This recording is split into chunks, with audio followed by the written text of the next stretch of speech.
Média Sorare. Média Sorare. Le premier podcast francophone dédié à Sorare.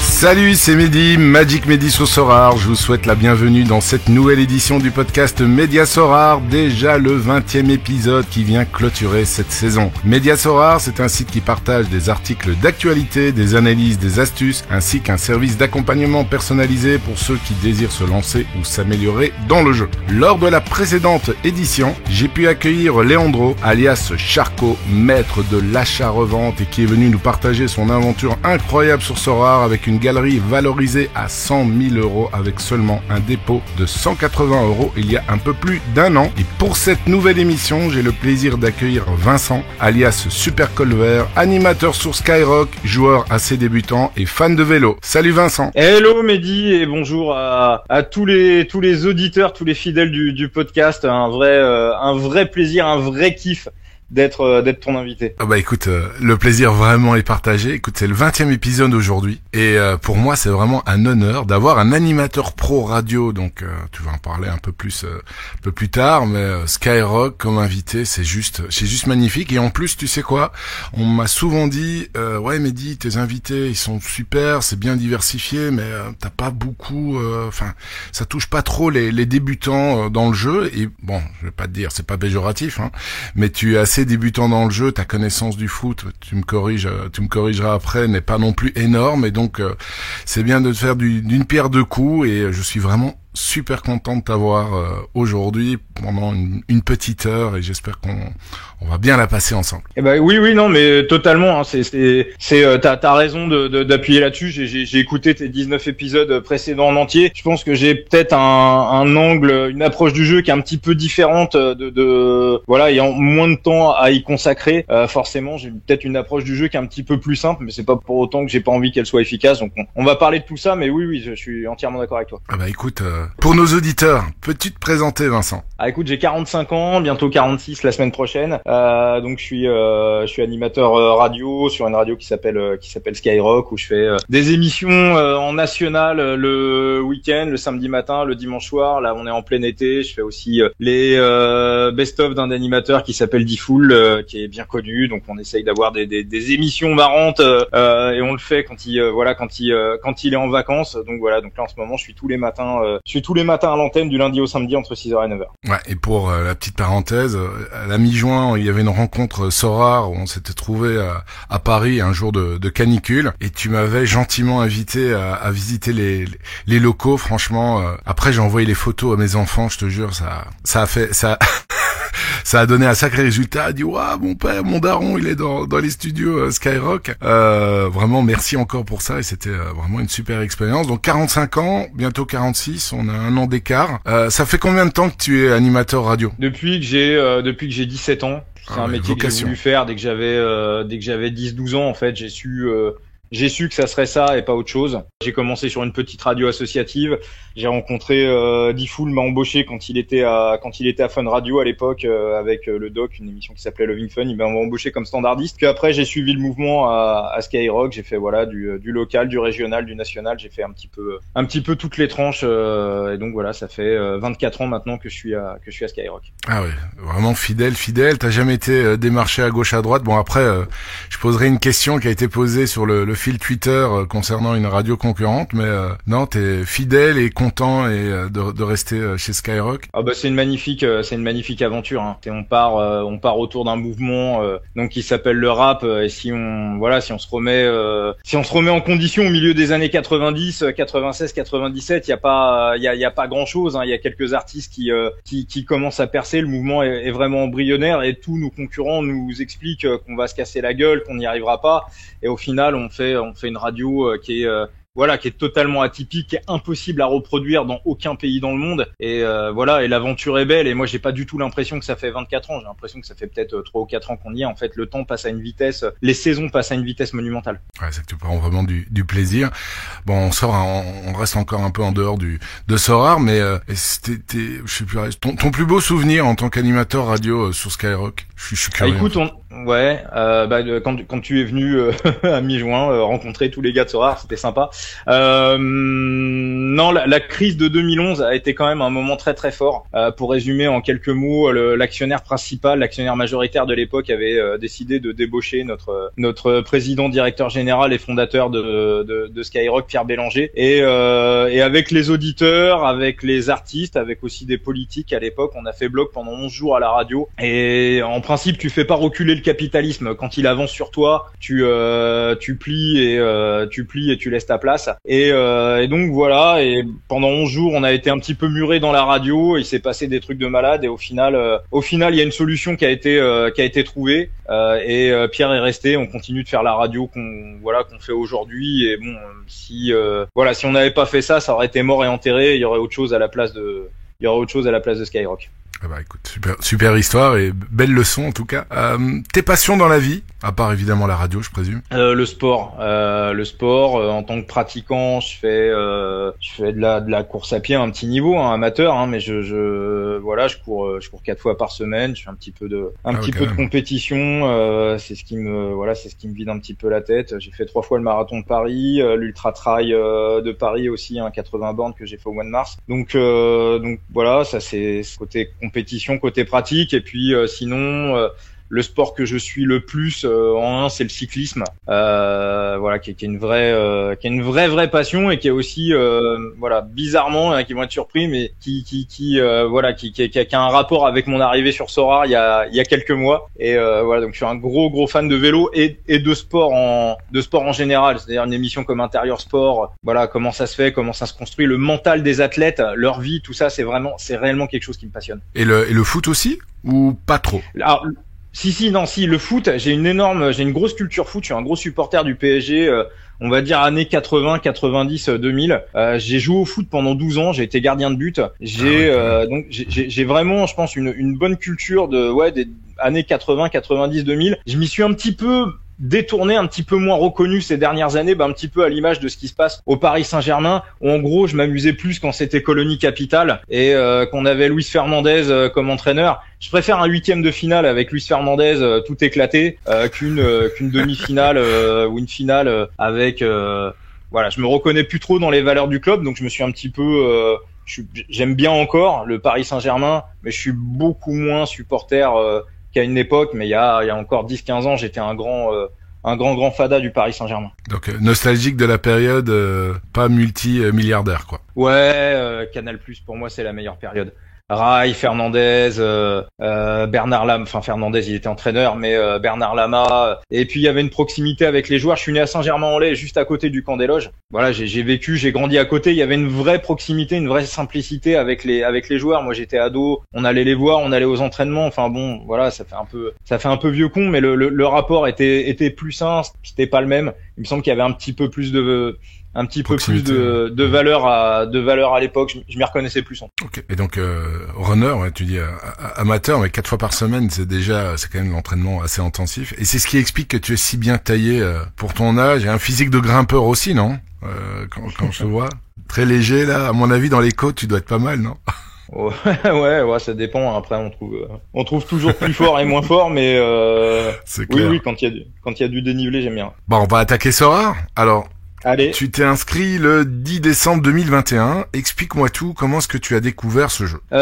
Antoine Besson, qui est journaliste sportif, qui vient me voir sur Twitter. Il doit être à peu près il y a 1 an. En fait, j'avais sorti un livre qui s'appelle Parier sur le cyclisme, votre futur complément de salaire, avec Rémi Gémeaux, donc qui est parieur, qui est le seul livre, si tu veux, sur le cyclisme et les paris sportifs. Il y en a pas eu d'autres dans le monde. Et donc suite à l'apparition de ce livre, Antoine Besson, donc journaliste, vient me voir sur Twitter et me dit: mais est-ce que tu penses pas qu'un Sorar vélo ça pourrait être complètement dingue? Sorar vélo, je me dis qu'est-ce que c'est?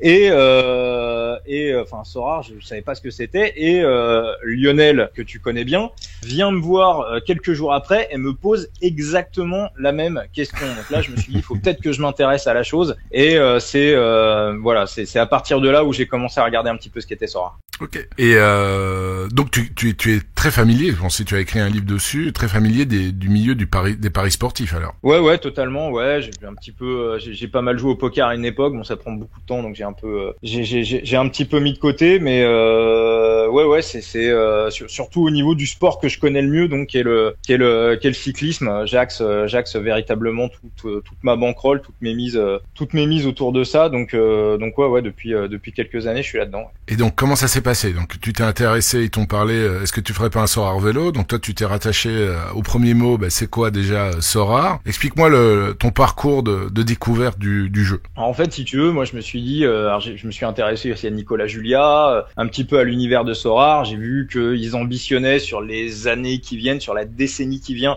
d'être le premier, on va dire le premier fournisseur de divertissement sportif dans le monde. Donc je me suis dit forcément ils vont s'intéresser à tous les sports, forcément un jour à moyen ou à long terme ils vont s'intéresser au vélo, et je voulais absolument comprendre les mécanismes du jeu, les mécanismes du gameplay pour arriver prêt réellement et faire partie des pionniers le jour où Sorare allait basculer sur le cyclisme. J'ai tout de suite compris que les premiers joueurs, les premiers qui étaient arrivés sur Sorare, je crois en 2019, avaient eu un avantage véritablement décisif. Et voilà, donc je me suis dit, pour prendre le train en avance comme eux, le jour où il y aura un Sorare vélo, faut vraiment que voilà, je puisse comprendre les mécanismes du jeu. Donc je suis arrivé en plein mois de décembre. J'ai regardé les championnats qui jouaient à Noël. J'ai vu que la Belgique et la Turquie jouaient à Noël. Donc voilà, et donc bêtement j'ai été chercher mes premiers joueurs comme ça, des premiers joueurs belges et turcs pour démarrer ma galerie avec un petit investissement au départ qui était à peu près de 300-400 euros au tout début, sur la première, sur mes tout débuts. Ok. Et comment s'est déroulé justement cette recherche? Parce que je présume, voilà, tu te lances, tu débutes. Est-ce que tu avais un parrain qui s'est occupé de toi? Alors j'avais un parrain j'ai aussi un petit groupe Facebook de paris sportifs qui est totalement gratuit, où voilà on discute, on échange. Donc il y avait un de ses membres du coup tordu qui s'appelle Jonathan. Donc voilà, j'avais demandé bêtement si quelqu'un était sur Sorare pour faire bénéficier d'un parrainage. Et donc voilà, donc il m'a parrainé comme ça, et donc voilà, je me suis lancé de cette manière. Et rapidement, et t'as eu des conseils? J'ai compris qu'il fallait que j'étoffe un petit peu mon jeu. Et donc là, je me suis intéressé à Corentin Monaco 76 pour étayer, grossir ma galerie et être un petit peu plus compétitif. Et quoi, t'as regardé sa chaîne YouTube ou bien tu le connaissais d'avant? Tu l'as contacté sur Twitter? Ça a été moi un de mes premiers invités d'ailleurs sur le podcast. Totalement. J'avais écouté l'émission avec lui. Alors j'ai un peu fouillé en fait, parce que je savais que j'avais pas dans le podcast que t'as le dernier là, le camarade que t'as eu a dit un truc qui pour moi est hyper important. Il faut adapter sa stratégie au temps qu'on a à y consacrer. Et il a entièrement raison. Et moi globalement mon temps sur Sorare hebdomadaire, c'est à peu près une demi-heure, 3/4 d'heure. Mais avant j'ai voulu comprendre les mécanismes du jeu, essayer de faire un bon recrutement. Je sais que je regarde quasiment plus les matchs, donc que forcément il y a des mecs qui sont des mangeurs de foot. T'en as reçu sur tes 19 épisodes précédents. Donc eux, ils vont savoir mieux que moi. Je peux pas arriver en m'érigeant maître du foot mondial. Donc voilà, je me suis dit je vais aller vers ceux qui savent.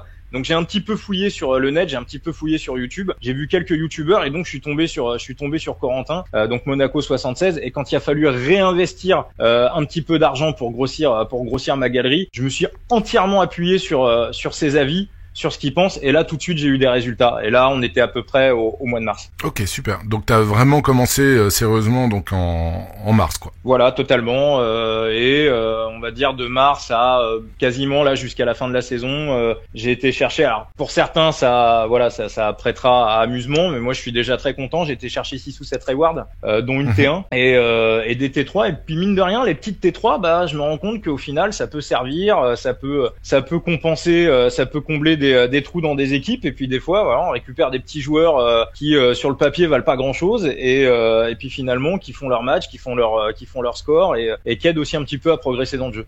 Tu as commencé avec combien? Quelle somme tu as mis dans le jeu? Alors j'ai dû commencer avec 300 euros au mois de décembre, et donc suite aux vidéos de Corentin, j'ai dû remettre à peu près 1000 euros, un petit peu plus de 1000 euros. Je dois être à 1500, 1600 euros d'investissement à peu près, hein. De tête, peut-être 1600, entre 1500 et 1700. Et là, j'ai vraiment renforcé la galerie, Sergio Busquets, Munian, Götze, voilà, des joueurs qui lui paraissaient, on va dire, sur un bon rapport qualité-prix. Et effectivement, ils sont très efficaces. Ouais. Ta galerie vaut un tout petit peu moins pour le moment, donc là je suis donc j'ai dépensé un petit peu moins. Ouais, voilà, ouais, bah c'est à 0,75 Ether, donc l'équivalent plus ou moins 1100 dollars par rapport aux dernières ventes. Après, on sait très bien que le marché des limited, donc est très fluctuant et c'est vrai que t'as quand même pas mal de joueurs qui vont recommencer à jouer aussi, donc ça va se niveler. Tu as 30 cartes limited aujourd'hui, alors dans ta galerie t'as un peu de tout. Donc t'as des gardiens aussi bien asiatiques, américains qu'européens. Tu as une dizaine de 10 défenseurs, 8 milieux de terrain, 6 attaquants, donc 30 cartes en tout. Et ton reward winning line-up, ton pourcentage est de un peu plus de 10%. Donc pour 10 teams alignés, il y en a au moins une qui te rapporte un reward. Donc t'en as 7 pour le moment. Et c'est vrai que c'est vraiment pas mal parce que dans le monde des limited, il faut faire vraiment des gros scores. Et finalement, quand je regarde ta galerie, effectivement, tu n'as pas des énormes noms, mais des joueurs qui scorent vraiment pas mal, comme tu l'as dit, Mounien, Busquets aussi, Götze, alors t'as le gardien Bumken, le gardien coréen, Rafa Silva, qui avec le changement de coach devrait à mon avis être assez performant cette année au Benfica. Donc et depuis le début, donc t'as jamais épluché vraiment Sorare Data comme la grande majorité des managers qui se lancent sur Sorare. Tu t'es principalement fié à des informations venant de personnes qui sont dans Sorare une bonne partie de leur journée. Un petit peu, non, j'ai cherché aussi à comprendre comment fonctionnait Sorare Data. J'ai regardé aussi des vidéos, ce qui était important à retenir, notamment pour le scoring. J'ai quand même cherché à comprendre un petit peu tous ces mécanismes. Donc j'ai aussi quelques joueurs on va dire en scouting que j'ai mis de côté et qui pourraient renforcer l'équipe à court ou à moyen terme. Et puis j'aime bien aussi discuter un peu avec les amis, avec les collègues. Il y a des gens, puis je pense que voilà, il y a aussi beaucoup d'auditeurs du podcast le font, des gens qui sont pas du tout sur Sorare, absolument pas, et voilà, qui connaissent un mangeur de foot, donc qui est pas sur Sorare et qui va venir les voir en disant tiens, tel mec il est fort. Terren Moffi par exemple de Lorient, je l'ai pris comme ça, donc un collègue qui avait été voir Marseille-Lorient, et je sais qu'il a l'œil, hein, il arrive à repérer, c'est Stéphane, il arrive à repérer des joueurs, et il me dit tiens, je rentre de Marseille-Lorient et là il y a un mec à Lorient, ça fait 2-3 fois que je le vois jouer, il est vraiment fort quoi, tu devrais voilà, et puis, j'ai vu qu'il coûtait pas très cher, donc je suis parti dessus.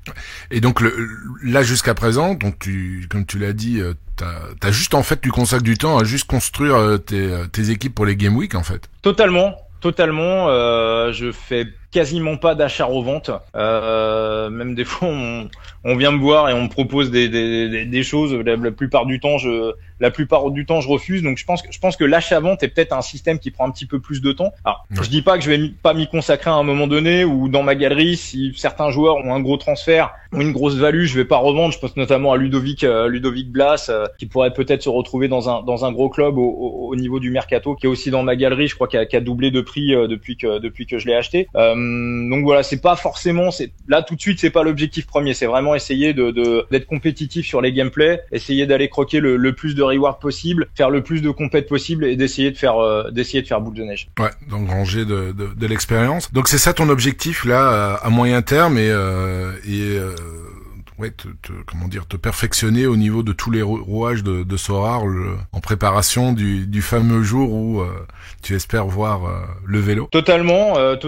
Après, ça peut être Sorare, ça peut être aussi un autre projet de digital fantasy gaming, mais puis bon, je continuerai toujours sur le foot évidemment, mais je pense que le jour où il va y avoir un gameplay vélo, là, je pense que par contre à l'inverse, là, j'aurai un véritable avantage, et je pense qu'une partie de mon investissement ira réellement là-dedans. Est-ce que tu as encore l'intention d'investir dans Sorare Football ou non? Tu as envie de faire avec ce que tu as pour le moment? Alors pour l'instant pas trop, à part un joueur que j'ai repéré depuis un petit moment. Alors ça c'est voilà, je m'intéresse quand même un petit peu, tu vois, je continue de m'intéresser toujours au foot. Un gardien qui était à Valenciennes la saison dernière, qui s'appelle Lucas Chevalier, qui était prêté par le LOSC, que j'avais coché, que j'avais repéré, et que je trouve vraiment très très fort. Et il se trouve que le hasard a fait qu'en regardant une vidéo de Corentin, Monaco 76, justement, il le conseillait également dans les joueurs à surveiller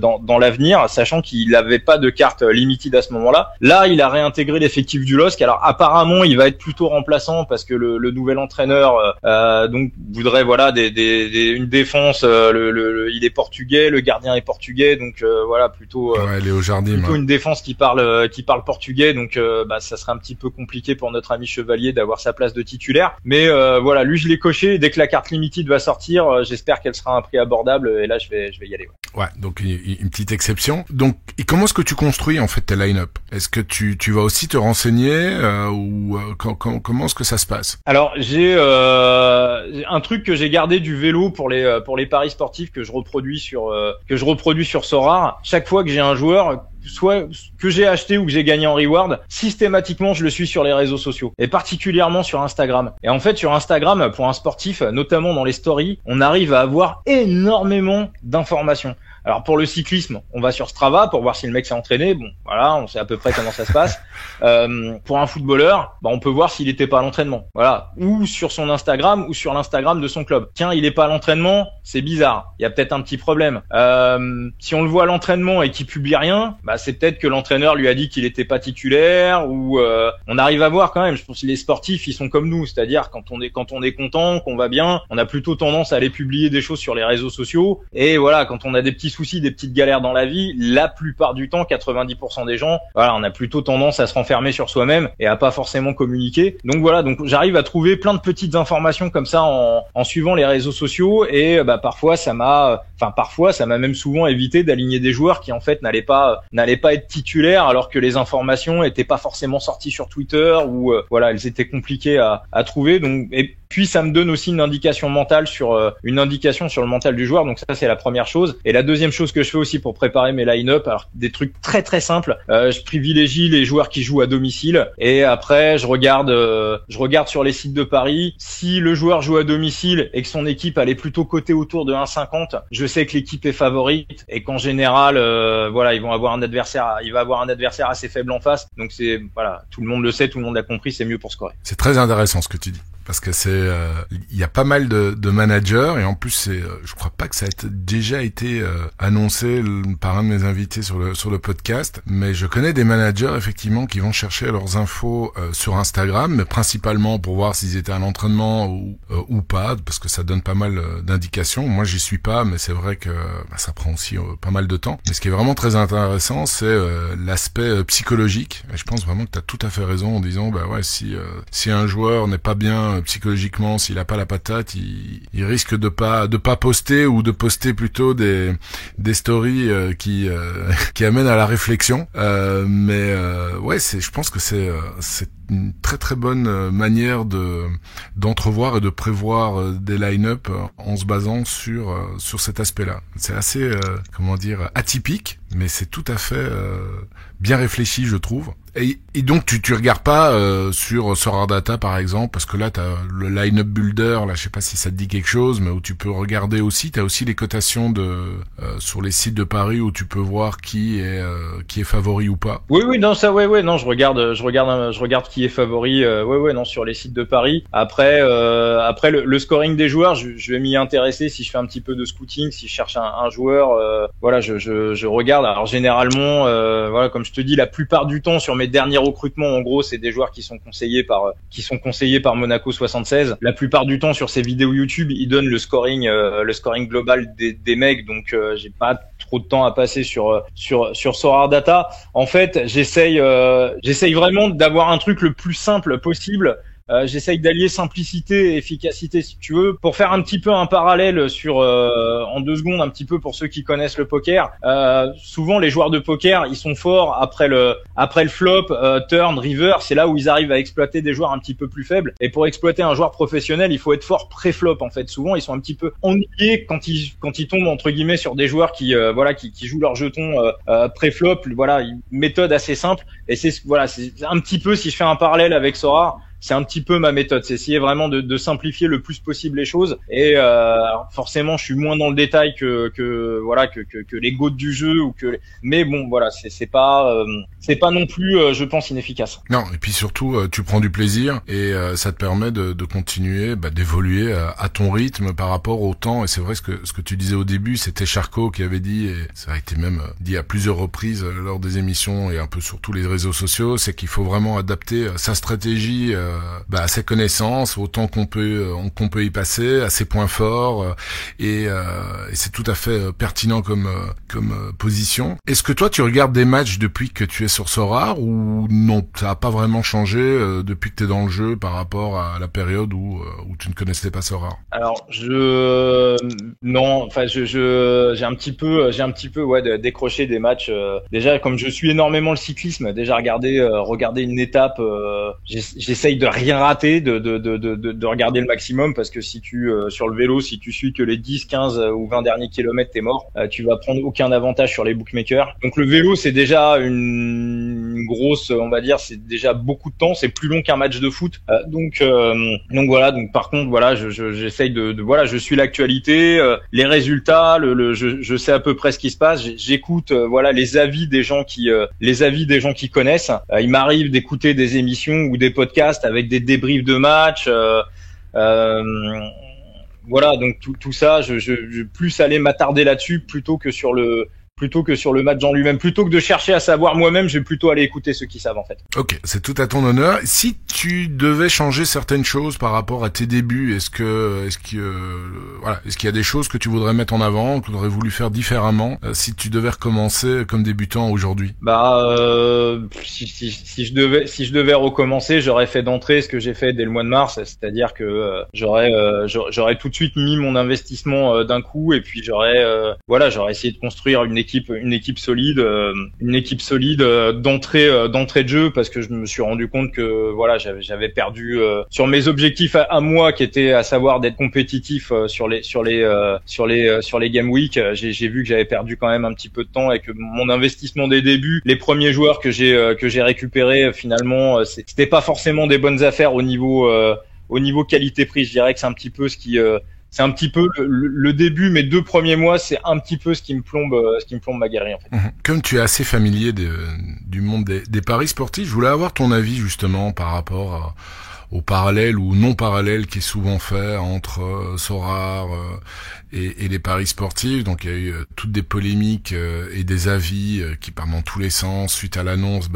Premièrement, le partenariat entre Mbappé et Sorare pour le long terme, puis ensuite Zidane. Il y a eu tous des avis différents, et surtout, moi je me rappelle de Parieur Panache par exemple, que j'ai eu comme invité aussi, un de nos premiers invités sur le podcast, qui clairement lui avait switché des paris vers Sorare. J'en connais pas mal autour de moi. Moi je suis pas du tout familier du monde des paris, mais des anciens parieurs qui disent ouais mais bon, le pari, t'as perdu, t'as plus rien, tandis que Sorare, pour eux, pour certains c'est un investissement, pour d'autres c'est un jeu d'argent. Donc je parle vraiment du monde de ces anciens parieurs. Il dit mais l'avantage, voilà, tu perds une somme, tu gardes quand même la position de ces cartes qui auront toujours une utilité dans le futur, à part si le joueur a une grave blessure ou qui part dans un championnat non couvert. Quel est ton avis par rapport à ça et à ce parallèle ou non parallèle justement? Écoute, moi je pense que Tony que t'as reçu sur l'épisode 16 ou 17, je sais plus. Il a parfaitement résumé la situation. C'est-à-dire que sur Sorare, il n'y a pas d'effet gambling en fait. Il n'y a pas. Alors évidemment, comme tu vois, vous en parliez ensemble. Tu peux prendre un joueur, mettre une certaine somme dessus. Il se fait les ligaments croisés ou sa carrière elle s'arrête. Bon, sa carrière est, quoique, tu vois, demain, je lui souhaite pas du tout, mais Mbappé, par exemple, a une grosse blessure, il arrête sa carrière, sa carte, elle va toujours valoir quelque chose, parce qu'il y aura toujours des collectionneurs, il deviendra peut-être encore plus emblématique que ce qu'il est à l'heure qu'il est. On n'en sait absolument rien, en fait. Donc, il y a déjà, je suis d'accord avec Tony, il n'y a pas cet effet gambling, donc, il n'y a pas ce côté pari sportif. Donc, j'ai entendu, comment il s'était fait rentrer dans la tronche Mbappé sur certains médias, je suis absolument pas d'accord avec ça. Ensuite, un bookmaker, il joue contre toi. Le bookmaker, il est contre toi. Il veut te prendre ton argent. Faut savoir, hein, sur les paris sportifs, c'est compliqué. Il y a à peu près 2% des joueurs qui sont gagnants sur le long terme. Quand tu gagnes trop, on te retire du site ou alors on te limite tes mises. Donc, c'est pas le bookmaker, il est pas là pour être gentil avec toi. Je pense que les patrons de Sorare, il y a quand même beaucoup plus de bienveillance. Moi, j'écoutais Nicolas Julia dans une interview, voilà, qui parlait de ce que tu fais toi, tous ces podcasts qui se montent autour, la soirée qu'on a faite l'autre jour avec Corentin qu'il avait organisé à Paris où on s'est rencontrés. C'est-à-dire que j'ai presque envie de dire que sur Sorare, même si on va pas tous gagner de l'argent, parce qu'on va pas tous gagner de l'argent, c'est pas possible. Quelque part, si on prend le jeu du bon côté, à savoir avec le côté communautaire du jeu, finalement, on est tous gagnants. Regarde la soirée qu'on a passée ensemble à Paris. Voilà, on s'est vu, on était bien, on a passé une super soirée entre passionnés. Elle était mémorable, passionnés de foot. On a tous gagné. La vérité, c'est on a tous gagné. C'est ce que ça vaut pas plus que des Ethereum ou alors si on peut avoir les ETH en plus, c'est super. Donc il y a aussi, je sens, alors évidemment, Sorare c'est une entreprise, c'est un business.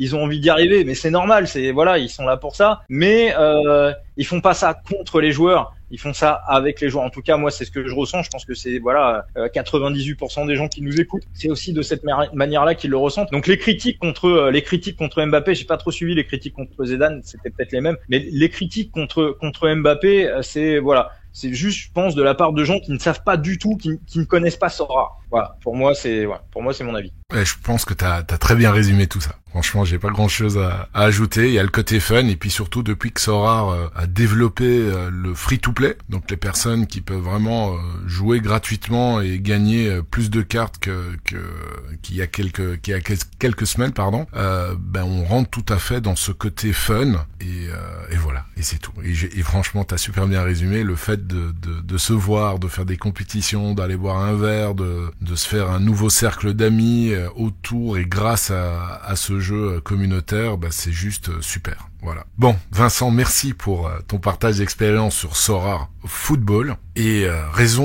une des raisons pour laquelle je t'ai invité aujourd'hui, c'est parce que tu en as parlé à plusieurs reprises. Sorare Vélo, alors je suis tombé sur un podcast que tu as enregistré en tant qu'animateur, avec plusieurs invités, dont Monaco. Il y avait Benoît aussi, plus connu sous le pseudo Sorare Gagnant, que j'ai rencontré également à Paris, et deux autres invités, tu pourras compléter juste après moi. Et voilà, vous êtes partis dans un délire fantasy. Voilà, si demain il y a le vélo qui débarque sur Sorare, quels seraient les différents gameplays possibles, comment est-ce qu'on voyait la chose. Donc le podcast a duré 1 heure, je l'ai écouté, je trouvais ça vraiment très intéressant et c'était très dynamique et voilà, c'était le sujet de prédilection que tu voulais apporter. Alors on sort un peu du cadre purement Sorare et football, mais je trouvais quand même ça intéressant, surtout que c'est d'actualité, le Tour de France vient de se terminer et je voulais te donner la parole là-dessus et m'expliquer un peu le parcours, pourquoi et comment est-ce que tu vois les choses si un jour le vélo débarquait sur Sorare.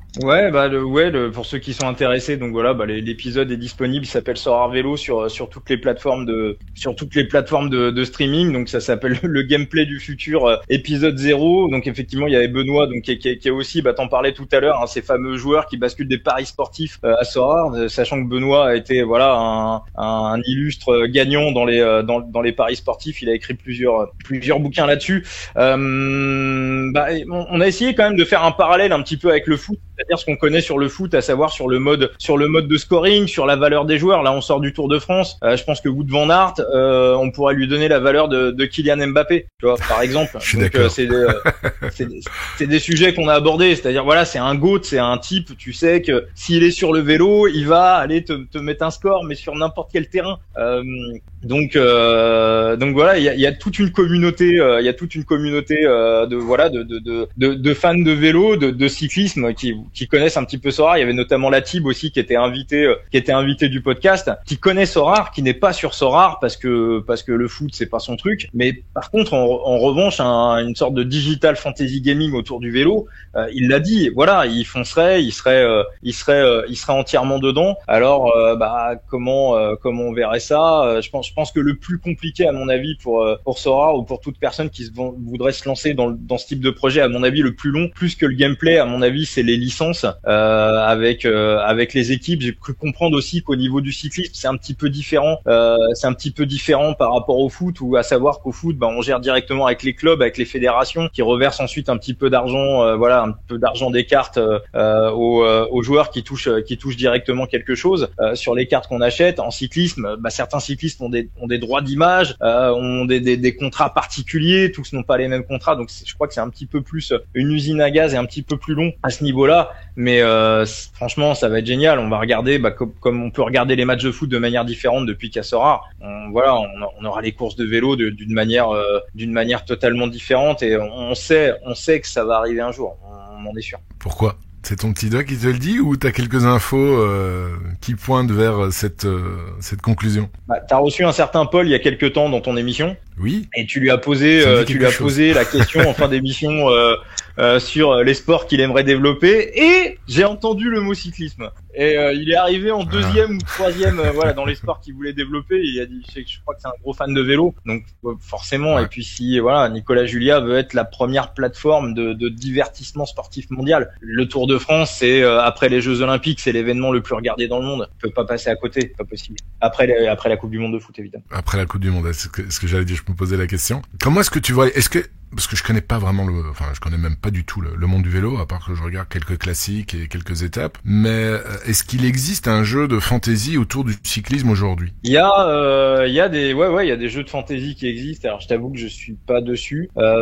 Sur certains sites de paris sportifs, il y a aussi le jeu de l'entraîneur, où tu arrives avec un budget défini et tu dois choisir une équipe avec le budget qu'on te donne. Il donne une valeur aux joueurs, enfin aux coureurs, et tu dois choisir 5 joueurs et constituer ton équipe, et ensuite en fonction de ce qui se passe sur l'étape, des points de la montagne, du sprint évidemment, du résultat final, tu marques des points, et après il y a un prize pool qui est partagé entre tous les participants. Ce jeu est intéressant. Le seul problème, c'est que le taux de retour aux joueurs, en tout cas moi sur le site qui le pratique en France, le taux de retour aux joueurs est de 75% sur ce que j'avais calculé, voire légèrement moins, qui pour moi est beaucoup trop bas pour que ça soit rentable et intéressant. Quand j'ai écouté le podcast, tes 4 invités donnaient chacun leur avis. Parfois, c'était fort différent, etc. Est-ce que tu peux nous donner une sorte de consensus ici durant cet épisode ? Voilà, je sais pas si tu as un peu compilé les différents avis, que tu te dis, compte tenu de ces différents avis, le gameplay idéal serait un tel ou un tel. Par exemple, comment est-ce que toi tu verrais les choses ? On va pas parler de scoring, mais par exemple, je sais combien il existe d'équipes de cyclisme ? Une vingtaine, une trentaine ? T'as 18 équipes pour le Tour, qui sont les grosses équipes. Après t'as les Continentales et les Continental Pro, donc tu t'estimes à peu près qu'il y a une quarantaine d'équipes professionnelles dans le monde. Elles ont des effectifs entre 20 et 30 coureurs. Derrière, tu peux rajouter les Conti, à savoir les équipes de jeunes. Donc effectivement, t'as l'un des problèmes, c'est que t'as beaucoup de moins de cyclistes professionnels à travers le monde que de joueurs de foot. Donc voilà, sur un Sora vélo, donc on irait donc plus ou moins 500 à la grande louche. Donc ça serait un peu plus comme le MLB, parce que MLB il y a 30 équipes et il y a une vingtaine, peut-être un peu plus de joueurs, donc on reste en dessous du millier de joueurs, donc c'est assez similaire. Là, ce qu'ils avaient décidé, tu l'as vu, Sora, c'est que les super rares, au lieu qu'il y en ait 10, il y en ait 100. Les rares, au lieu qu'il y en ait 100, il y en ait 1000. Et les limited, au lieu qu'il y en ait 1000, il y en ait 5000. Donc évidemment, ce qui est tout à fait normal, parce que comme il y a peu d'équipes, peu de joueurs, tu dois pouvoir donner la chance à tout le monde d'avoir des cartes, et donc évidemment la rareté est un peu moins rare que sur le football. Dans le vélo, tu verrais les choses de la même manière ? Ouais, totalement. Et après, en gros, le débat qu'on avait entre nous, c'était est-ce que dans le cyclisme, on fait un petit peu comme au foot, c'est-à-dire au foot, on a un gardien, un défenseur, un attaquant et un joueur bonus. Dans le cyclisme, cycliste, ça fait un sprinter, un puncher, un rouleur, un leader et un équipier, ou est-ce qu'on laisse au manager les mains totalement libres pour aligner l'équipe qu'il a envie de mettre. Et moi, je suis plutôt partisan alors j'étais pas majoritaire. Moi, je suis plutôt partisan de ça, à savoir vraiment qu'on puisse se mettre dans la peau d'un manager qui peut construire son équipe au départ d'une course absolument comme il veut. On sait que dans le foot, c'est pas possible. On va pas pouvoir démarrer un match avec 8 attaquants. Sinon, on se prend le mur. Ça n'existe pas. Il y a des modifications tactiques, évidemment, hein. Tous les entraîneurs ne jouent pas pareil, mais en fait, il y a un équilibre entre eux. Il y a un goal, il y a un équilibre entre les défenseurs, le milieu, les attaquants. Tout le monde le sait. En cyclisme, tu peux complètement arriver avec une équipe dédiée au sprint, un sprinter et que des mecs pour lui servir la soupe. Tu peux faire une équipe que de grimpeurs. Donc voilà. Donc moi je pense qu'il faut se rapprocher comme Sora, on se rapproche le plus possible d'un manager d'une team. Moi je pense que voilà, dans le vélo, il faudrait aussi se rapprocher le plus possible de ce que pourrait faire un manager d'une équipe cycliste. Bon voilà, j'étais pas forcément majoritaire sur ce point. Et combien de cartes, combien de joueurs tu imaginerais qu'on doive aligner par Game Week? Est-ce que ça serait 5 comme pour le foot ou 7 comme le baseball, un autre chiffre? Non, moi je dirais 4 ou 5, ça me paraît bien avec tout à l'heure je parlais du jeu de l'entraîneur, c'est la ligne des équipes de 5. Au niveau du scoring, ça me paraît bien, hein. Je pense que voilà, quelque chose qui serait assez proche de ça. 5, ça me paraît de mon côté 5 ça me paraît bien, ouais. Et alors le scoring, parce que je t'avoue que comment est-ce que tu calculerais le scoring? Bon, t'as le Tour de France, t'as des étapes de montagne, et puis t'as les trucs intermédiaires là où t'as des points pour le grimpeur, t'as des points parfois pour le sprinter. Dans des classiques, c'est encore différent. Comment est-ce que tu imagines le scoring? Pour toi, le scoring parfait en Sorare, Sorare Vélo, ça serait quoi? C'est globalement en fait en se mettant dans la position d'un manager ou d'un sponsor d'une équipe, c'est globalement tout ce qui peut rapporter à l'équipe de manière financière qui se transforme en points. Donc en vélo, tu gagnes de l'argent quand tu gagnes une course ou quand tu fais un classement, t'as des primes en fonction des arrivées, t'as des primes sur les sprints intermédiaires, t'as des sprints sur la montagne, t'as de l'argent quand tu as un maillot distinctif, mais pour un sponsor, tu gagnes aussi de l'argent quand t'as une visibilité à la télévision, ce qu'on appelle des fois les échappées publicitaires. Donc pour moi, ça serait plus petit en mode de scoring, mais quand une équipe elle part devant et qu'elle montre le maillot, pour moi c'est quelque chose qui doit être aussi valorisé parce qu'un sponsor ça lui ramène de la notoriété, ça lui aussi ça lui rapporte. Alors moins que sur le résultat des courses mais pour moi ça doit être aussi quelque chose qui doit être valorisé d'une manière ou d'une autre et puis quelque chose d'assez simple. De toute façon la grosse difficulté je pense de Sorare Vélo, au-delà d'avoir toutes les licences de toutes les équipes, je pense que ça serait les parties qui ne sont pas télévisées. C'est-à-dire que dans le cyclisme, un match de foot, il est télévisé du début à la fin. D'ailleurs, l'autre fois, ton émission avec Opta, c'était incroyable. J'ai mangé des pop-corn du début à la fin en l'écoutant. La manière dont les mecs scorent les matchs, c'est complètement dingue. Voilà, ceux qui l'ont pas écouté, j'invite à remonter les podcasts et à aller l'écouter urgemment. Donc en cyclisme, à part sur les grands tours et sur quelques grosses classiques, on filme la moitié ou voire le dernier tiers de la course. Donc il y a toute une partie qui est pas télévisée. Donc en fait, toute une partie qui est difficile à prendre en compte. Donc en fait, on est obligé de revenir sur du factuel pour scorer toutes ces parties qui sont pas télévisées. Donc sur du factuel, c'est s'il y a eu un sprint intermédiaire, les échappées, même si on le voit pas à la télé, on sait à peu près qui est devant. Et j'en reviens à ça, les points du grimpeur. Je pense qu'il faut cette donne que tout ne soit pas télévisé entièrement. Je pense qu'elle doit être simplifiée. J'ai vu que Sorare récemment, par exemple, sur les matchs qui étaient pas télévisés ou s'il y a un problème de retransmission sur un match, il y a malgré tout un mode de scoring qui vient remplacer si jamais Opta peut pas voir le match. Je pense qu'il faudra aussi avoir un mode de scoring pour les parties non télévisées. Et le jeu de fantasy dont tu me parlais, il y a forcément des observateurs. S'il y a des points qui sont attribués à tel et tel coureur. Ouais. Donc, alors moi, je te parlais plus du jeu de l'entraîneur. Je t'avoue que les jeux de fantasy, même, je les ai pas. Le jeu de l'entraîneur, le jeu de l'entraîneur. Donc, c'est quoi? C'est des observateurs, mais alors quand la course elle est télévisée, c'est pas des observateurs qui se trouvent, dans la voiture ou qui suivent la course, même quand celle-ci n'est pas télévisée. Alors, le jeu de l'entraîneur, le scoring du jeu de l'entraîneur, c'est très factuel. C'est-à-dire, on est vraiment sur le classement classement à l'arrivée, les sprints intermédiaires et les sprints de la montagne. Il n'y a pas de si le mec a fait 200 km d'échappée tout seul et qu'il est rattrapé à 300 mètres et qu'il finit avant-dernier, voilà, sur ce système du jeu de l'entraîneur, tu gagnes rien. Bah si, parce qu'il aura pris des sprints intermédiaires en cours de route. Mais le jeu de l'entraîneur, c'est vraiment très très factuel. Et là, ça resterait aussi assez basique, quoi. Voilà, donc oui. Donc voilà, je pense que dans un premier temps, un gameplay vélo, il y a aussi possibilité de faire des choses en étant sur un système très basique. Est-ce qu'il y aurait pas une différence énorme entre tu prenais l'exemple de Wout van Aert ou Pogačar et Vingegaard par rapport aux autres coureurs? Est-ce qu'on n'arriverait pas à vraiment un style de grand écart? Parce que tu prenais l'exemple de Mbappé, que tu comparais un peu à Wout van Aert. Ok, mais bon, un autre bon attaquant ou un autre bon joueur, voilà, t'as pas 70 points d'écart entre Mbappé et lui. Voilà, il y a des points d'écart, même pas mal de points d'écart quand tu regardes la moyenne sur 15 ou 40 matchs, mais c'est pas le gros écart. Tandis que dans le vélo, il y a pas ce risque-là. Alors j'y ai pensé. Le truc, c'est que par exemple sur un grand tour ou sur une course d'une semaine, les mecs ils peuvent pas tout gagner. S'ils ont gagné 3 étapes, par exemple sur Van Aert, il a pris 3 étapes. Déjà c'est un monstre. Mais de temps en temps, il y a quand même des étapes, il y a quand même des courses où tu dois aussi un petit peu poser et laisser partir des baroudeurs. Donc pour moi, tu aurais deux choix, c'est est-ce que tu te construis une galerie qui va te coûter je sais pas combien d'éthers avec que des gouttes et sachant que t'as peut-être une étape sur deux où ils vont rester au chaud au peloton et dans le peloton ils vont pas forcément faire quelque chose. Si on prend l'exemple de Van Aert, il peut rester dans le peloton et une échappée par devant, il peut être mis comme équipier de Vingegaard et ne pas du tout jouer sa carte sur une étape comme c'est arrivé sur plusieurs étapes en 3e semaine. Et là t'as des échappées qui partent avec des mecs pas connus et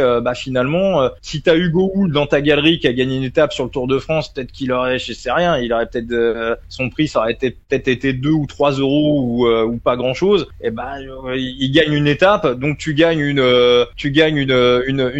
game week, une gameplay avec Hugo Hull. Finalement, il t'a pas coûté cher et ton Tour de France, il est déjà gagné en fait. Tu vois ce que je veux dire? Donc tu peux aussi empiler des gouttes, mais à la fin, est-ce que t'as un rapport, le rapport gain-bénéfice, il est où? Tu vois? Et peut-être que tu vas aller claquer une ou deux étapes avec des petits coureurs, mais en revanche, tu vas avoir un vrai bénéfice. Mais vu le nombre de coureurs qu'il y a au début de chaque course, de chaque étape, est-ce que c'est pas hyper compliqué? Parce que forcément, dans le vélo, t'en as combien au départ du Tour de France des coureurs? T'as 170 coureurs à peu près. C'est pas facile de sortir son épingle du jeu. C'est ce qui fait aussi, ce qui ferait aussi la beauté de la chose, parce que t'as 170 chances finalement d'avoir un gagnant, mais c'est vraiment très très aléatoire, non? Et c'est aussi comme ça, que tout à chacun doit aussi étoffer sa galerie. Voilà comment je l'imagine. Quand t'as le parcours du Tour de France au mois d'octobre, regarder quel type de coureur pourrait, qu'est-ce qui pourrait correspondre, quel type d'étape, sachant que forcément, un coureur en termes de scouting, si il est prévu pour le Tour de France, il va vouloir beaucoup plus cher qu'un coureur qui sera pas prévu sur le Tour de France. S'il est annoncé dans la sélection, forcément, il va prendre de la valeur. Donc, il peut y avoir aussi toute une stratégie à moyen, à long terme au niveau du cyclisme. Toutes les questions que tu me poses là, c'est des questions que je me suis posées et à chaque fois j'ai trouvé des réponses et des bonnes réponses. Est-ce que tu as encore autre chose à rajouter par rapport justement à un point? J'ai forcément oublié certains paramètres, mais des facteurs, des points qui te semblent pour toi important sur un Sorare vélo.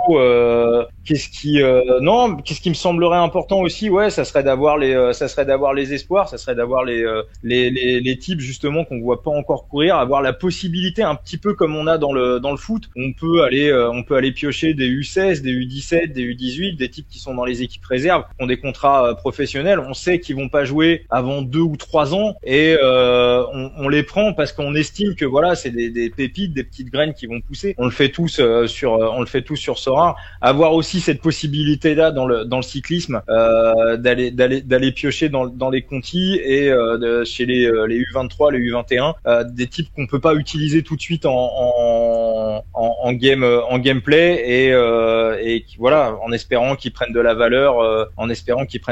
Cet aspect scouting aussi me paraît hyper important. Et en cyclisme, on peut aussi renforcer, pourquoi pas, et ça viendra peut-être aussi dans le foot avec le cyclisme féminin qui est voilà, il y a le premier Tour de France à l'heure où on se parle actuellement. Donc ça peut être aussi une possibilité de renforcer le nombre de coureurs. Ouais, tout à fait. Et de mettre en avant aussi les sports féminins. Et c'est vrai que c'était un des objectifs de Nicolas Julia par rapport à son bébé Sorar, c'est aussi de promouvoir le sport féminin. Et c'est vrai que le foot devrait, à mon avis, bientôt arriver, mais pourquoi pas effectivement les autres sports qui sont pratiqués par les hommes et par les femmes. Moi, j'ai une dernière question par rapport au monde du vélo que je connais peu, c'est la fanbase. Nicolas Julia disait oui, le foot, l'objectif c'est d'avoir des millions de managers, et c'est vrai que le foot étant le sport le plus populaire dans le monde, c'est quelque chose évidemment d'envisageable. Est-ce que ça sera le cas? On verra bien, mais en tout cas, compte tenu de la fanbase, c'est tout à fait possible. Le vélo, j'ai aucune idée de la fanbase. Est-ce que tu penses que, par exemple, dans le monde de tout ce qui est paris sportif, est-ce qu'il y en a beaucoup qui sont sur le vélo, parce que tu me parlais, un livre qui avait été écrit, toi t'es dedans dans plusieurs années. Est-ce que il y a beaucoup de gens en France ou dans le monde francophone qui suivent le vélo de cette manière-là en misant dans les paris? Alors moi de mon côté c'est hyper dur à quantifier, donc forcément je suis dedans, donc je vais pas être le mec le plus objectif de la terre. Après, il y a quelque chose dont je suis absolument sûr, et le jour où Sorar se lancera, et c'est ce qu'ils vont faire parce qu'ils ont un cerveau et ils l'utilisent, sur les paris sportifs, je crois que sur une année, 65% des mises misées en matière de cyclisme en paris sportifs, c'est sur le Tour de France. Donc évidemment que le jour où ils partent sur un tel projet, la meilleure vitrine et la meilleure publicité possible pour se lancer dans un tel projet, évidemment, c'est le Tour de France. Faudra y aller à ce moment-là. Bon, petit résumé de ta part par rapport au Tour de France, si tu sais me donner ton avis là-dessus. Bon, je connais déjà ton avis par rapport à mon compatriote Wout van Aert. Mais je sais pas, ton avis général sur ce tour. Je t'avoue que j'ai pas énormément suivi d'étapes parce que j'étais en vacances et puis voilà. Par contre, j'ai un ami qui suit depuis de très nombreuses années quasiment toutes les étapes, et pour lui, il m'a dit écoute, ça fait très très très très longtemps que j'ai plus vu un Tour de France aussi explosif que cette année. Est-ce que tu le rejoins? Enfin, je voudrais avoir ton avis là-dessus. Ouais, je suis d'accord avec lui. Non, c'était notamment l'étape du Granon. On a 11 minutes, mais j'avais jamais vu ça sur le Tour de France, où les mecs sont à 70 bornes de l'arrivée, ils se fusillent dans une vallée entre deux ascensions, c'est n'importe quoi. T'as l'impression que c'est une course de cadets. C'est la Jumbo avec Vingegaard, Van Aert, ils sont arrivés ils sont venus avec des tactiques. C'est comme si tu vois, si on transpose sur le foot, c'est comme si t'as un nouveau coach qui arrive avec une nouvelle manière de jouer, un nouveau j'en sais rien, 4-1, 3-4, je sais pas, tu vois, une manière, et il défonce tout le monde en fait, et la Jumbo a mis des choses tactiques en place qu'on n'avait jamais vues, et c'était du tableau noir, et c'est des choses qui avaient été réfléchies depuis des mois et des mois pendant l'hiver, où ils savaient précisément qu'est-ce qu'ils allaient faire, quoi, et à tel moment, en fonction de tel scénario. Ils avaient tout pensé, tout prévu, et ils ont réussi à l'appliquer, et c'était aussi la seule manière de battre Tadej Pogačar. Et en fait, c'était hyper tactique, et qu'est-ce que c'était beau à voir. C'était alors évidemment, fallait avoir les jambes derrière pour pousser et pour amener Vingegaard à la victoire. Mais je suis d'accord, on a vu sur les 20 dernières années, on a vu un des 2-3 plus beaux Tours de France. Ouais. Magnifique conclusion. Vincent, on va aborder le sujet d'actualité. En général, je l'aborde. Bon là, moi j'étais content que tu me parles du vélo et du Tour de France. Ça change un peu de l'habitude. Le principal news, c'est vrai que là, Sorar, ils ont balance quand même des grosses depuis quelques semaines, et c'est chaque semaine et ça revient, etc. Il y a Dzuro, des premiers, des plus grosse galerie du jeu qui a vendu sa galerie il y a pas si longtemps et qui a rejoint l'équipe. Et je pense que ça va n'apporter que du positif. Et puis surtout le changement de Matrix aussi, qui va pour les attaquants et les milieux. Bon, il y aura pas d'énorme impact, à part que le travail des milieux défensifs seront un peu mieux rémunérés parce que forcément étant milieu défensif, ils sont un peu moins décisifs que les ailiers ou les milieux offensifs. Donc là, il y a un certain rééquilibrage qui fait plaisir, mais le gros impact, c'est surtout au niveau des défenseurs latéraux, qui étaient quand même vachement impactés de manière négative par rapport au nombre de pertes de balles. Et là, par contre, ça fait un gros changement. Est-ce que toi, tu entrevois de prendre un peu plus de latéraux? Bien non, pas forcément. Tu continues ton petit bonhomme de chemin par rapport à ta galerie actuelle. J'en ai deux, je crois, des latéraux. Comme d'habitude, je vais attendre une vidéo de notre ami Corentin, Monaco 76. Je vais voir ce qu'il conseille. Non, je vais écouter, je vais suivre un petit peu les avis des uns et des autres. Bien évidemment, je vais être attentif. Et voilà, s'il y a des choses à anticiper, voilà, encore une fois, par rapport à des gens qui savent, bien évidemment, je m'adapterai. Ouais. Et ce qui est extraordinaire, je fais un petit clin d'œil aussi, j'avais invité Maxime, le créateur de Sorare Data. Ils font vraiment un travail fantastique. Là, ils ont déjà mis en place un bouton qui permet de voir le score de tes joueurs, enfin de tous les joueurs, avec la nouvelle matrice qui sera mise en place à partir de la Game Week 300. Vraiment fantastique travail. C'est vrai que on leur dit ça, on leur lance des louanges et c'est vraiment tout à fait justifié. Ils font vraiment un super boulot et donc ça permet aux managers d'essayer d'anticiper plus vite que d'autres par rapport à ces ajustements. Vincent, on va attaquer le questionnaire pour toi. Donc en tant que fan du PSG des années 90. Alors, ton joueur préféré dans la vie réelle et sur Sorare, et les raisons pour lesquelles tu as choisi ce ou ces joueurs. Alors, donc, mon joueur préféré dans la vie réelle, c'était Bernard Lama. J'ai été un fan absolu de Bernard Lama. Bah, tu vois, si la carte légende sortait à un moment donné, je pense que je serais aussi bien force à ma galerie, hein, bien évidemment, si elle coûte pas 10 milliards. Ouais, je l'avais, quand j'étais gardien de but jeune, je l'avais rencontré au camp des loges. On avait rejoué un match avec Skyrock, c'était pour les 150 ans de l'abolition de l'esclavage. Il m'avait filé son maillot que j'ai encore là, pas très loin de moi. Donc pour moi, c'était le plus grand gardien de toute l'histoire. Et je vais même aller plus loin. Quand la France a gagné la Coupe du Monde en 98, Barthez était titulaire. Et ça m'a gâché un peu mon mondial, un petit peu. Que il y avait un mec en France qui était pas complètement heureux. C'était moi parce que j'étais tellement fan de Bernard Lama que pour moi c'était une injustice totale, même si Barthez a fait le taf évidemment et plus que ça encore, mais voilà, donc ça c'était mon joueur dans la vie réelle et mon joueur préféré sur Sorare, c'est voilà, j'aime bien Munian et Busquets parce que tout simplement c'est les deux joueurs qui me rapportent le plus de points. On va rester factuel. Très factuel, écoute, t'as tout à fait raison. Et Bernard Lama, son surnom, c'est, je sais plus, la panthère, le chat, je sais plus. Ouais, les deux, ouais. Je crois que c'était le chat, si j'ai bonne mémoire. Je vais regarder après. Alors, ton plus beau résultat en SO5? Écoute, j'ai fait une T1. J'ai fait une T1 au mois d'avril, je crois.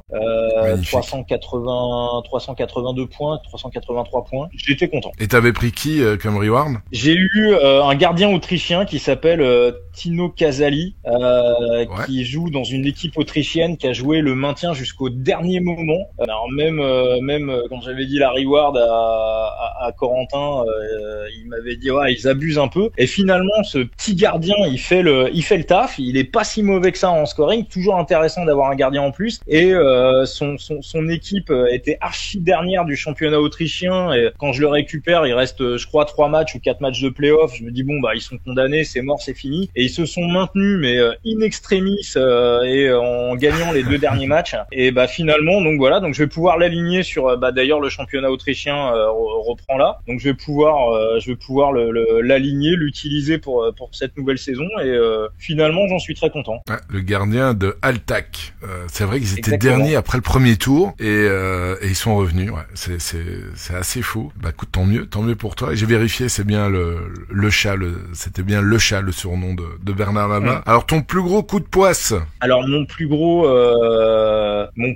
coup de poisse en fait c'est quand alors c'est pas vraiment un coup de poisse, c'est en fait j'ai mal joué quand je suis arrivé, quand j'ai débuté sur Sorare, donc je savais qu'il y avait la Coupe d'Afrique qui allait arriver. Je prospectais donc le championnat turc et le championnat belge parce que c'est deux championnats qui jouaient pendant les vacances de Noël et pendant le jour de l'an. Et donc j'avais été chercher un gardien remplaçant je crois du Beşiktaş qui était remplaçant, mais le titulaire était allait partir à la Coupe d'Afrique parce que c'était le goal remplaçant du Maroc et donc effectivement quelques semaines après la Coupe d'Afrique débute, il passe titulaire, donc là sa valeur je crois qu'elle fait x3, donc j'étais content. Là je me rends compte qu'en plus c'est un gars qui est prêté je crois par Galatasaray et voilà, donc mais vraiment je débutais hein, je comprenais pas tout dans les hétéromes, enfin j'étais pas vraiment rodé au jeu. Puis je me dis bon bah vas-y, je vais le revendre, je vais faire une bonne opération, tout ça. Puis je le revends et là tout le monde va rigoler. Je le revends à un certain Beldon et donc quelques temps après, en écoutant ton émission et où tu parlais d'un bot justement qui arnaquait un petit peu les débutants, bah je me suis rendu compte que je m'étais fait fumer en fait. Donc voilà, donc je pense que je l'ai vendu à peu près le tiers du prix qu'il valait. Ah merde, et c'était Ça m'a servi de leçon. Belladonna là, Bellona, Ouais. c'est pas ça? Voilà, ouais, le c'est bot ça, voilà, totalement. Ouais, Bellona. Ah merde, t'as été victime de son bot. Une fois. On va Comme vite dans la passer. vie, on paye pour apprendre. Ouais, c'est comme ça qu'on apprend, ouais. Malheureusement. Les 3 onglets qui sont toujours ouverts quand tu es sur Sorare. Bon, là, tu nous as parlé tout à l'heure, c'était quand même une approche un peu différente, mais est-ce que tu as quand tu fais tes line-up, est-ce que tu as des onglets quand même ouverts J'aime bien Sorare Base. J'y vais souvent, peut-être un peu trop même, mais j'aime bien Sorare Base. Et après, j'aime beaucoup aussi c'est hyper important, on le fait tous. C'est les discords de communication entre joueurs. Je suis sur celui de Benoît Tréanton, donc Sorare gagnant sur Twitter, que tu avais vu à la soirée de Monaco 76 à Paris. Je suis aussi sur celui donc de Monaco 76. Ça permet alors bon, ça va à toute vitesse, hein, il y a des informations qui fusent tout au long de la journée, mais tu sais que si t'as une question à poser, si t'as un doute sur quelque chose, t'as toujours une âme bienveillante, quelqu'un de sympa qui va te répondre et qui va le faire gentiment. Donc voilà, c'est aussi ça l'esprit Sorare. Ouais, ce sont des Discord avec un petit nombre, donc ça permet aussi un peu plus d'échanges et de réponses. Et pour Sorare Base, c'est la première fois qu'on énonce le nom sur un des podcasts, et il fait partie, enfin il est sur notre groupe Discord d'ailleurs, sur le So Addict Club. Alors ton joueur à suivre? J'en ai parlé tout à l'heure, hein, Lucas Chevalier, qui va probablement être cette saison goal remplaçant du LOSC.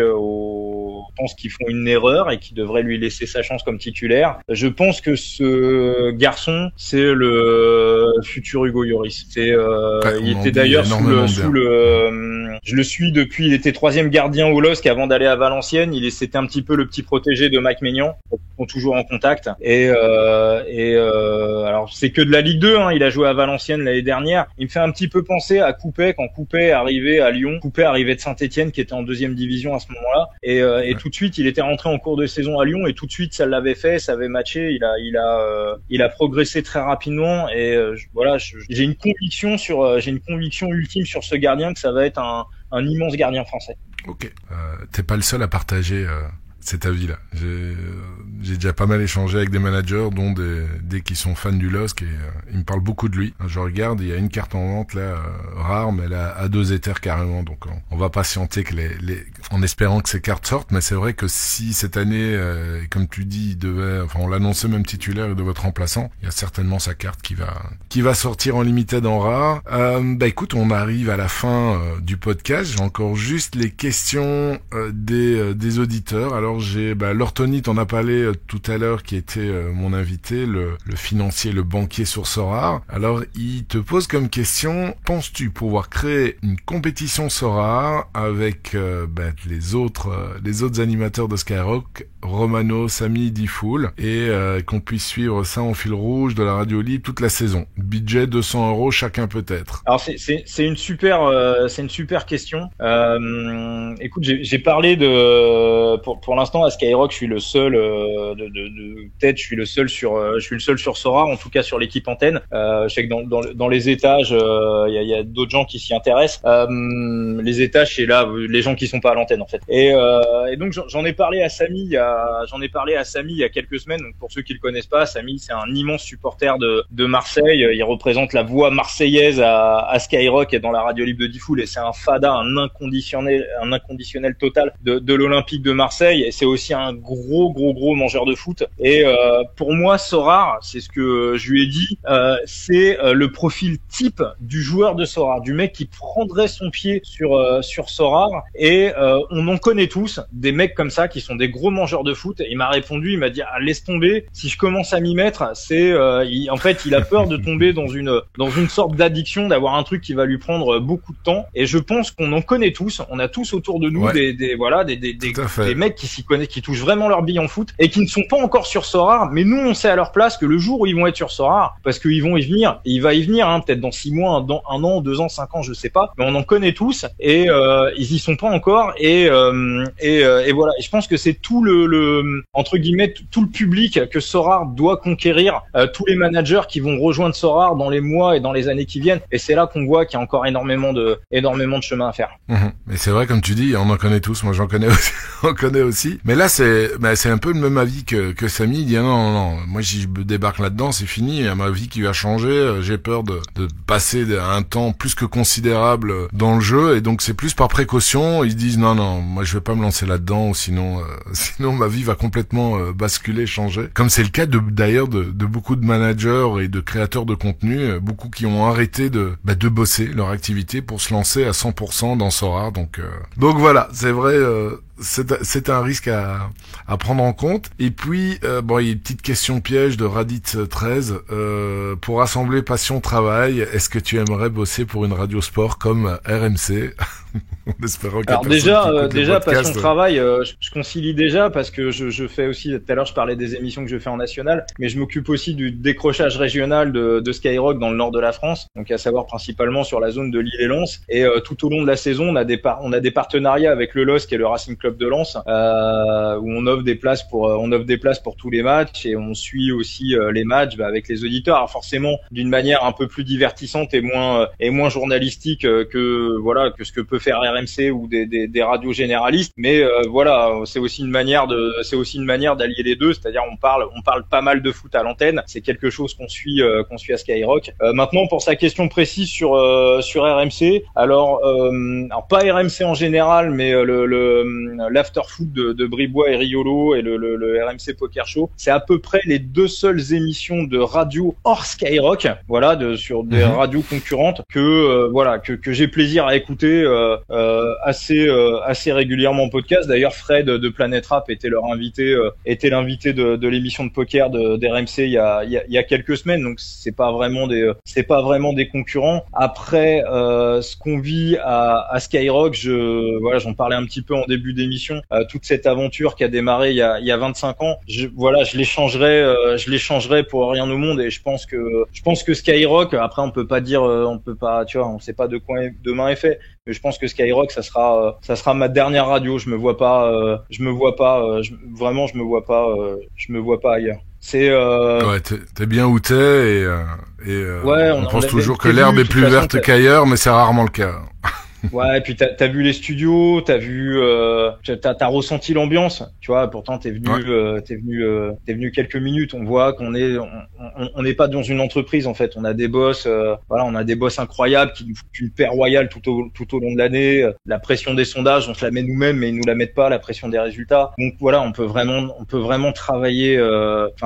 C'est pas du travail. C'est quand on me dit quand est-ce que tu pars en vacances, je réponds tout le temps, mais je suis toute l'année en vacances. Ah génial. Mais quand il y a une ambiance comme ça, c'est là aussi que tu peux porter ton entreprise le plus loin possible quand les meilleurs ambassadeurs, c'est toujours les travailleurs, et quand ils sont heureux et épanouis dans leur société, ça peut renverser et dépasser des montagnes. Vincent, ça a été vraiment un honneur de t'avoir pour le 20e épisode de ce podcast, et Laurent, que je remercie et qui fait les montages, qui se connecte en même temps que nous et tout, m'avait dit Mehdi, c'est un animateur radio, normalement ça devrait aller assez vite. Et effectivement, ça fait longtemps que je n'avais plus enregistré une émission qui est vraiment passée très vite, mais non seulement parce que c'était prenant et on échangeait pas mal, mais aussi au niveau timing. Donc il aura un peu moins de travail à faire au montage, et je le remercie encore pour tout le travail qu'il fait et qui fait en sorte que le podcast soit dynamique, et que j'ai tellement de retours positifs sur celui-ci, et vraiment je vais quasiment la boucle est bouclée en ayant un animateur et en faisant l'animateur avec un invité animateur. C'est vraiment la cerise sur le gâteau, et raison pour laquelle je kiffe vraiment d'animer ce podcast. Ça me permet aussi de faire des découvertes fantastiques qui étaient complètement impensables avant la découverte de Sorare. Donc merci encore Vincent d'avoir été présent aujourd'hui. Merci à toi, Mehdi, merci à tous ceux qui nous ont suivis. Voilà, c'est vraiment un immense honneur. J'ai écouté tes 19 premiers épisodes, et j'écouterai les dizaines et les centaines d'autres qui suivent et qui vont venir, et c'est voilà, quand tu m'as invité pour faire ce podcast, cette émission avec toi, j'étais hyper content, hyper heureux d'avoir pu participer. Donc voilà, je te remercie encore infiniment pour l'invitation. Merci Vincent, à bientôt. Ciao Mehdi, ciao à tous. Encore merci à Vincent et à vous pour avoir écouté cet épisode jusqu'au bout. S'il vous a plu, n'oubliez pas de le partager autour de vous et de mettre 5 étoiles sur la plateforme que vous utilisez pour écouter notre podcast. Ça nous aide beaucoup. Et pour ceux qui voudraient se lancer sur Sorare, qui désirent revoir leur stratégie ou avoir un avis d'expert sur leur galerie, Media Sorare propose plusieurs services sur mesure ainsi qu'un guide téléchargeable gratuitement. Ce 20e épisode vient clôturer cette saison. Il n'y aura pas de podcast au mois d'août, et je vous donne rendez-vous en septembre pour le retour de tous les championnats européens. Et il ne me reste plus qu'à vous souhaiter comme d'habitude des excellentes Game Week et des jolis rewards. C'était Magic Mehdi de Mediasorare.com. Media Sorare, le premier podcast francophone dédié à Sorare.